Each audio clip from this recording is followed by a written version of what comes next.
You are tuned into the 5-Minute Signal. I am Aris Sterling, performance research expert. This is not a health podcast. This is your maintenance manual for the body. We don't do hope here. We do reality. 5 minutes on the clock. Let's get to work. We begin with the news today. A landmark study published this January by the Max Planck Institute has exposed a fundamental flaw in how we track biological aging. Researchers have identified what they call the mitochondrial latency gap. By analyzing skeletal muscle at the proteomic level, the data confirms that mitochondrial efficiency, the ability of your cells to convert fuel into energy, begins a steep decline as early as your late 20s, even while outward physical performance remains peak. Specifically, the study found a 30% drop in ATP production capacity in individuals who showed zero clinical signs of muscle loss or strength decay.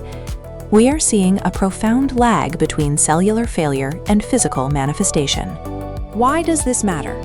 It matters because your biology is an engine that hides its wear until it's too late. For decades, we have used functional capacity, how much you can lift or how fast you can run, as the gold standard for health.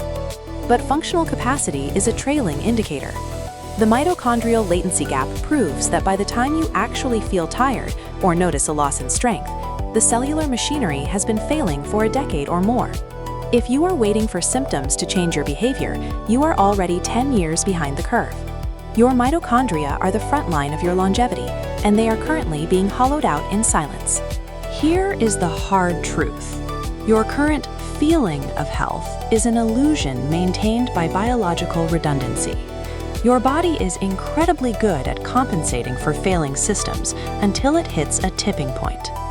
The hard truth is that most of you are operating on a just-in-time energy economy with no cellular reserve.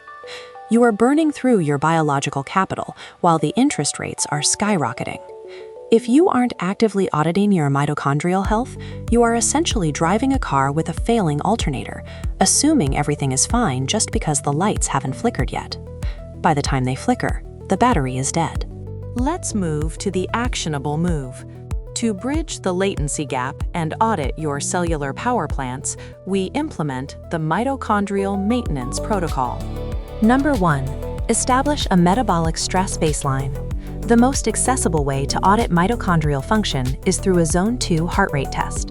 If your all-day pace is significantly slower than it was 3 years ago, or if your heart rate spikes disproportionately to effort, your mitochondrial density is likely dropping.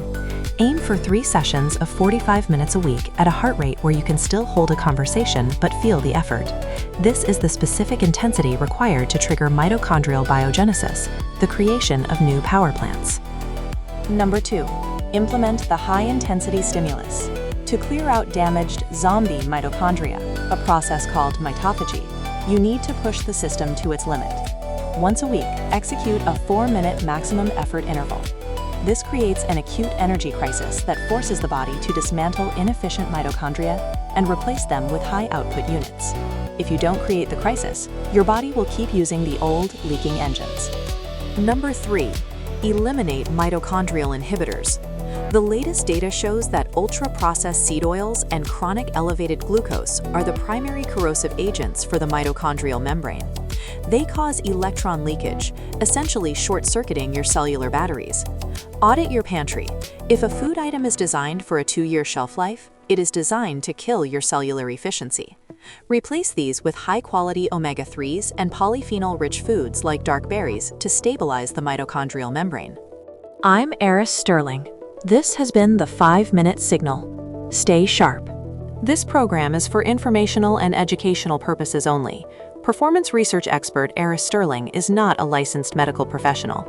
This content is not a substitute for professional medical advice, diagnosis, or treatment. Always consult with a qualified healthcare provider before making any health-related decisions.